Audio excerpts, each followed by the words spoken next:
बिहार में एनडीए को मिल रहे बहुमत को लेकर डिप्टी सीएम केशव प्रसाद मौर्य ने कहा कि मेरी भूमिका बड़ी है, यह कहना गलत है।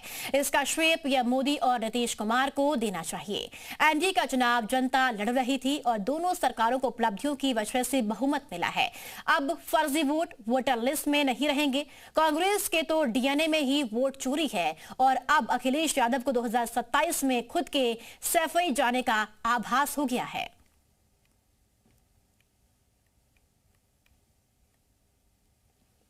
इस वक्त हमारे साथ डिप्टी सीएम केशव प्रसाद मौर्य जी मौजूद हैं।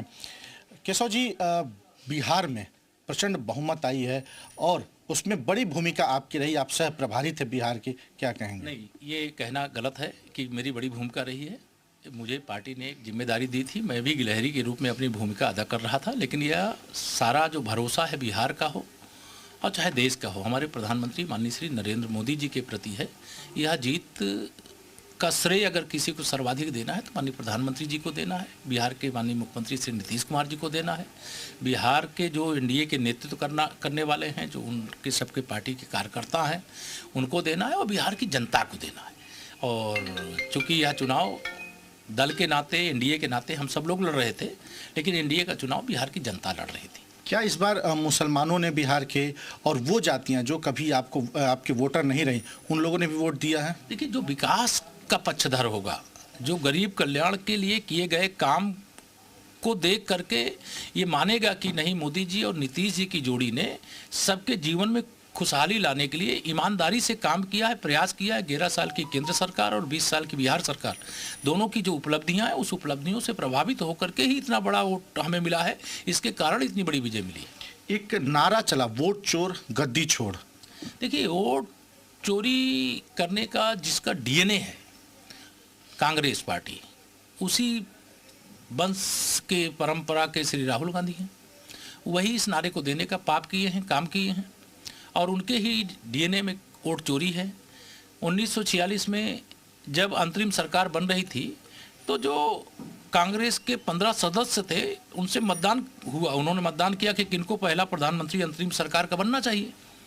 उस समय सरदार पटेल जी के पक्ष में 14 वोट पड़े और पंडित जवाहरलाल नेहरू जी के पक्ष में 1 वोट पड़ा। लेकिन 14 वोट पाने वाले को प्रधानमंत्री बनाया गया और 1 वोट पाने वाले को प्रधानमंत्री बना दिया गया। वोट चोरी तो कांग्रेस ने वहाँ से शुरू की और फिर उसके बाद आज़ादी के बाद इस रायबरेली के लोकसभा चुनाव के समय जब श्रीमती इंदिरा गांधी जी के खिलाफ राजनारायण जी चुनाव लड़ रहे थे, वो चुनाव जीत गए, लेकिन उनके चुनाव में हरा देने का काम किया गया। उस समय के चुनाव आयोग से शिकायत किया, उनको न्याय नहीं मिला, माननीय न्यायालय की शरण में गए और इलाहाबाद हाई कोर्ट के फैसले से श्रीमती इंदिरा गांधी जी का चुनाव रद्द कर दिया गया। और उन्होंने, जो संविधान के द्रोही हैं, वोट के जन्मजात चोर हैं, उन लोगों ने देश पे आपातकाल थोप दिया। तो इस प्रकार की बातें करने वालों को चाहे बिहार की जनता हो चाहे देश की जनता हो, बहुत बारीकी से सुनती है, देखती है, समझती है, फिर अपना फैसला सुनाती है। अखिलेश ने हार का ठिकरा ईवीएम पर न फोड़कर इस बार एसआईआर पर फोड़ा है। उन्होंने कहा है कि एसआईआर ने बड़ा खेला कर दिया, यूपी में नहीं होने देंगे एसआईआर, केरल में नहीं होने देंगे, मेघालय में नहीं होने देंगे। देखिए, श्री अखिलेश यादव जी को मुझे लगता है 2027 में सफाई जाने का आभास हो गया है, क्योंकि जिस बूथ कब्जे के आधार पर वो कुछ सीटें जीतते थे, जिस वोटों में हेरा फेरी करके फर्जी वोट डलवाते थे, अब फर्जी वोट मतदाता सूची में नहीं रहेंगे। जिस मतदाता का स्वर्गवास हो गया है वो मतदाता सूची में नहीं रहना चाहिए। जिस मतदाता का नाम एक से अधिक स्थानों पर है उसे एक स्थान पर रहना चाहिए। कोई विदेशी घुसपैठिया मतदाता सूची में आ गया तो उसका बाहर होना चाहिए। मतदाता शुद्धिकरण की दिशा में ये जो काम हो रहा है, ये लोकतंत्र के लिए पवित्र यज्ञ है। राजनीतिक दल, अगर कोई जिम्मेदार राजनीतिक दल होगा तो इसका स्वागत करेगा। और कांग्रेस हो, राष्ट्रीय जनता दल हो या समाजवादी पार्टी हो, ये देश की सेवा करने वाले नहीं, शोषण करने वाले, प्रदेश की सेवा करने वाले नहीं, प्रदेश को लूटने वाले दल हैं। इसलिए इनको ये पसंद नहीं आएगा, लेकिन जनता पसंद कर रही है। बिहार में किसी मतदाता ने ये नहीं कहा कि हमारा वोटर लिस्ट में नाम नहीं है। सबने भरपूर वोट किया, बड़े पैमाने पे मतदान हुआ और हार खिसियानी बिल्ली खंभा नोचे। तो श्री अखिलेश यादव जी का वही हाल है। अच्छा, बिहार यूपी का एक पड़ोसी राज्य है, क्या इसका असर बिहार के जो जीत के चुनाव का असर क्या यूपी में भी पड़ेगा? नहीं, पश्चिम बंगाल, पहले तो पश्चिम बंगाल 2026 में है, वहाँ पड़ेगा, और यूपी में भी तो पड़ेगा ही, पूरे देश में पड़ेगा। यूपी में तो हम वैसे भी 2027 में 2017 दोहराएंगे।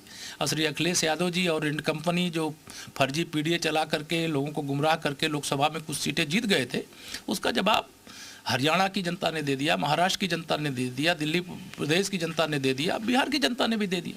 अगर अभी भी समझ में नहीं आ रहा है तो आगे जहाँ जहाँ चुनाव होंगे वहाँ की जनता समझा देगी। एक आखिरी सवाल है सर, सीएम कौन बनेगा बिहार का? देखिए, माननीय नीतीश कुमार जी के नेतृत्व में शानदार ढंग से सरकार चल रही है, उनके नेतृत्व में शानदार काम हुआ है, और संपूर्ण एनडीए उनके नेतृत्व में चुनाव लड़ा है, और एक औपचारिकता के बाद वही मुख्यमंत्री के रूप में बिहार का नेतृत्व करेंगे। तो नीतीश कुमार ही सीएम बनेंगे बिहार के, एक औपचारिकता करनी है, विधायक दल की बैठक होगी और उसके बाद नीतीश कुमार को विधायक दल का नेता चुन लिया जाएगा। कैमरा पर्सन देशराज के साथ तुषार श्रीवास्तव, जी मीडिया, लखनऊ।